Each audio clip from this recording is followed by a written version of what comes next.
सर्वमङ्गलमाङ्गल्ये शिवे सर्वार्थसाधिके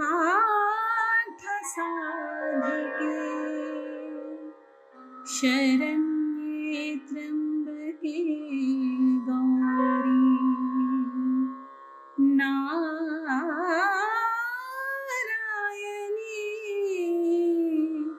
नमोस्तुते।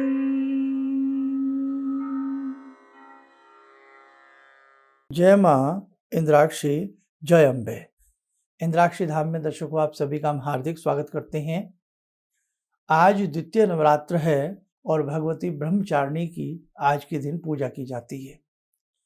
भगवती के 9 स्वरूप वास्तव में अष्ट सिद्धियां, नवनिधियां प्रदान करने वाले हैं।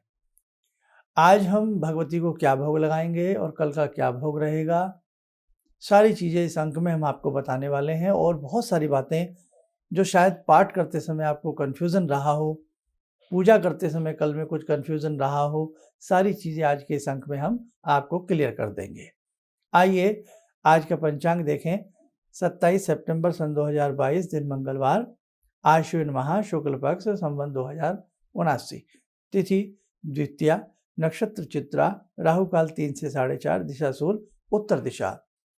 कल कुछ लोग घट स्थापना थोड़ा समय के बाद कर पाए हैं, चिंता में हैं, तो चिंता ना करें, आपने जो किया है बहुत अच्छा किया है। कुछ लोग बिना घट स्थापना के पूजन कर रहे हैं। भावना सर्वोपरि है, अगर भावना बड़ी है तो सारे विधि विधान गौण हो जाते हैं, घबराने की आवश्यकता नहीं। कुछ लोग सुबह पूजन न करके शाम को कर पाए हैं, तब भी कोई दिक्कत नहीं है। कुछ लोग पाठ करते समय न्यूनता अधिकता कर गए या कुछ भूल गए, तो भी आप मत घबराएं। अब बहुत लोग चिंता में हैं कि पता नहीं मेरी कैसी पूजा हुई है, मेरा कैसे पाठ हुआ है, क्या मैं कुछ गलती तो नहीं कर रहा या कर रही। कोई चिंता की बात नहीं। अब आप कहेंगे शर्मा जी ऐसे कैसे हो सकता है? ऐसे ही होता है साहब। क्यों? वो माँ हैं, वो भगवती हैं, वो अपने बच्चों से सदैव प्रसन्न रहती हैं। बस बच्चे के दिल में माँ के प्रति श्रद्धा भाव रहना चाहिए। आप जितनी श्रद्धा भाव से अपनी भक्ति को करेंगे, आपकी जगजननी भगवती करुणामयी उतनी आपसे प्रसन्न होंगी। आप सब भूल जाएं, जैसे काकी भिलनी भूल गई थी, हैं, सब भूल गई थी, वो कोई मंत्र नहीं जप रही थी, बस इंतजार था कि मेरे प्रभु राम आए और ये बेर खा जाएं। राम को भी बेसब्री से तड़फ थी उनसे मिलने के लिए। तो भगवान तड़पते हैं भक्त से मिलने के लिए, लेकिन भक्त के अंदर वो श्रद्धा होनी चाहिए। आज हमें ऐसे बहुत कमेंट्स आते हैं, शर्मा जी हमने नारियल ऐसे रख दिया तो ये तो नहीं हो जाएगा, हमने जोत को ऐसे जला दिया वैसे जला दिया।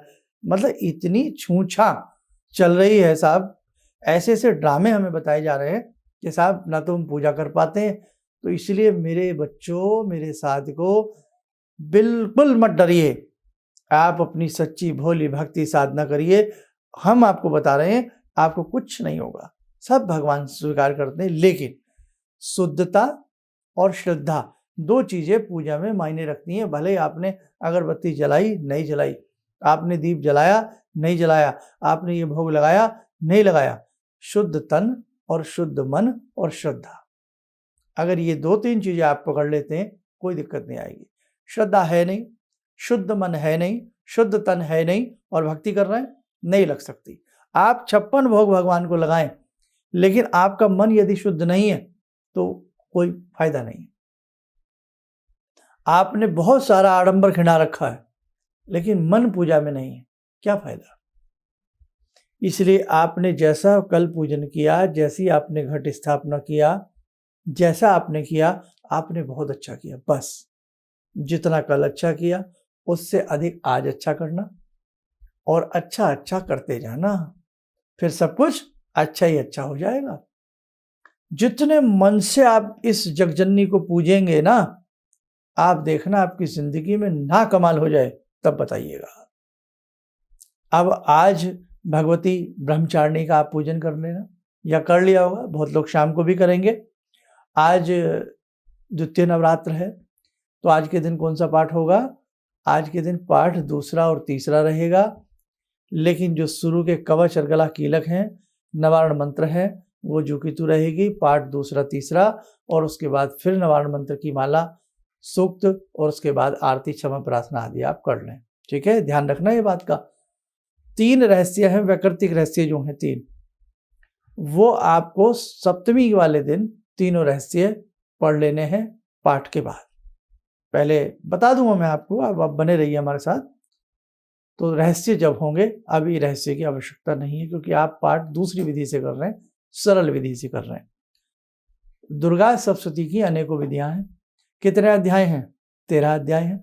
कुछ लोग 13 अध्याय रोज पढ़ते हैं, बहुत लोग पढ़ते हैं 13 अध्याय। कोई जिनकी संस्कृत अच्छी है वो रोज संस्कृत में 13 अध्याय पढ़ते हैं, 1.5 घंटा लगता है उनको आराम से पढ़ने में। कुछ लोग हिंदी में पढ़ते हैं। 13 अध्यायों का भी वर्गीकरण अलग प्रकार से है, प्रथम चरित, मध्यम चरित, उत्तम चरित। कुछ लोग चरित के हिसाब से पाठ करते हैं, लेकिन मैंने जो ये बताया है बहुत सरल विधि और कम समय में कार्य पूर्ण होने वाला आपको रास्ता बताया। आप ये कर लीजिए। जैसे जैसे आप एक बहुत अच्छे साधक बनते चले जाएंगे, आगे आगे आप इंद्राक्षी धाम में भी आएंगे, बहुत सारी बातें होंगी, वैसे वैसे आपका कोर्स को हम और थोड़ा सा बढ़ाते चले जाएंगे। कल कौन सा नवरात्र है? कल तीसरा नवरात्र है। और कल पाठ कौन सा किया जाएगा?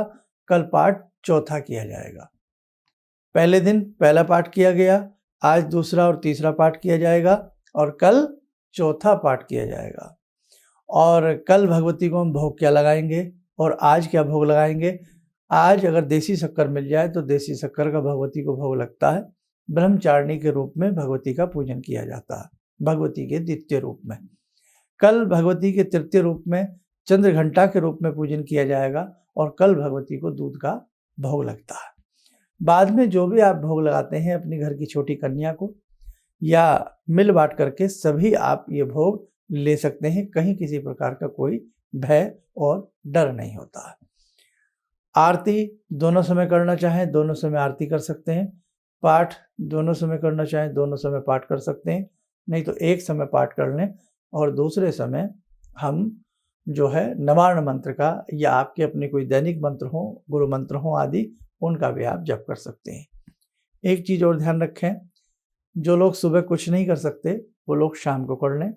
अखंड ज्योत जिन्होंने जलाई हो, बहुत लंबे समय के लिए अखंड ज्योत को खाली नहीं छोड़ा जाता है। ठीक है, आइए साथ को समय चला आज की ध्यानमाला का, जुड़ते हैं भगवती ब्रह्मचारिणी से।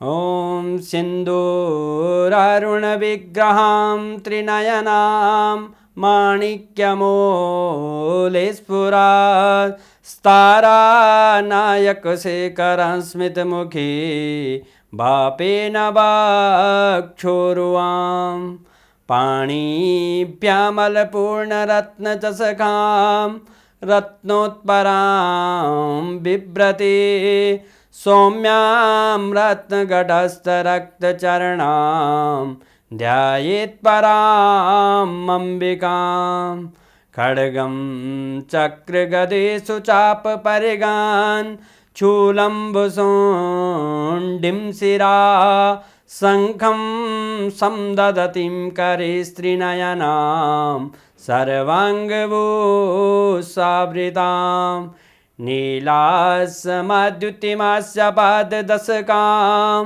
सेवे महाकालिकां यामास्तो स्वपितैहरो कमलजो हन्तुं मधुं कैटवं विद्युद्दामसमप्रभां मृगपते स्कन्दस्थितां भीषणां कन्या विहकरवालखेटविलसा धस्ताविरासेवितां हस्तेश्चक्रगदाशिखेटविशिखां चापं गुणं तर्जनीं विप्राणामलिलात्मिकां शशिधरां दुर्गां त्रिनेत्रां भजे। कवच बना लें, ध्यान करें, भगवती का सुवासिस हम सबके ऊपर बरस रहा है।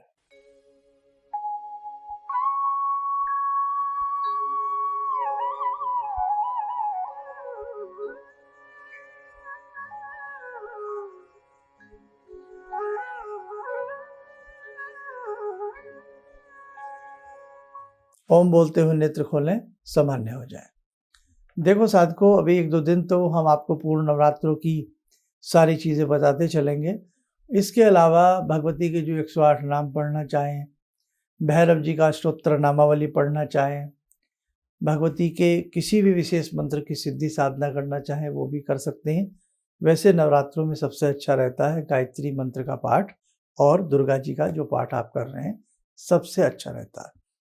किसी वजह से आपका दैनिक पूजन थोड़ा छूट जाए या कम हो जाए, घबराना मत, क्योंकि आप जगजननी की इस समय सेवा में हैं। ब्रह्मा विष्णु महेश जिनका गुणगान करते न थकते हों, आप उनकी आराधना कर रहे हैं।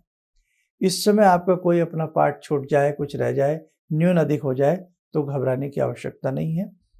और जैसे बहुत लोगों ने घर में अखंड जोत रखी है, तो अखंड जोत में ध्यान रखें, बहुत शुद्ध घी का उसमें प्रयोग करें। और जैसे आजकल बहुत लोगों के यहाँ गर्मी भी है, तो पंखा वगैरह उसके ऊपर ना चले, चिमनी उसके ऊपर ढाप सकते हैं। खेती जो आपने जौ बीजे हैं, इनको जयंती कहा जाता है। इस जयंती में अगर दूध जैसा सफ़ेद जौ निकल आए, बहुत शुभ होता है। उसका एक दिव्य प्रयोग है, वो मैंने अनेकों बार बताया है, इस बार फिर बताऊंगा। और बहुत थोड़ा थोड़ा पानी डालिएगा, बस रेता सूखा ना हो, मिट्टी वगैरह नम सी बनी रहे, हल्की नमी रहे। बहुत ज़्यादा गीला कर दोगे तो जड़ें गल जाती हैं, नौरते जौ जो हैं उग नहीं पाते हैं, और मन में आप लोगों के वहम आ जाता है। कई बार किसी घर में चूहे बहुत होते हैं, तो जो आप उसमें यब बोते हो, जो बोते हो, तो चूहे खा जाते हैं। तो वो भी थोड़ा ध्यान रखो, क्योंकि होता किसी वजह से है और हम वहम अपने ऊपर कर लेते हैं। हाय, मेरी भक्ति में तो कोई कमी नहीं रह गई, मेरे अंदर तो कोई कमी नहीं रह गई, माँ कहीं हमसे नाराज़ तो नहीं हुई। ऐसा नहीं होता है। माँ माँ होती हैं साहब, माँ कभी नाराज़ नहीं होती। ठीक है, बहुत अच्छे से अपने नवरात्रे करिए। आप स्वस्थ रहें, सुखी रहें। इन्हीं शुभकामनाओं के साथ हम अपनी वाणी को विराम देते हैं। जय जय अम्बे।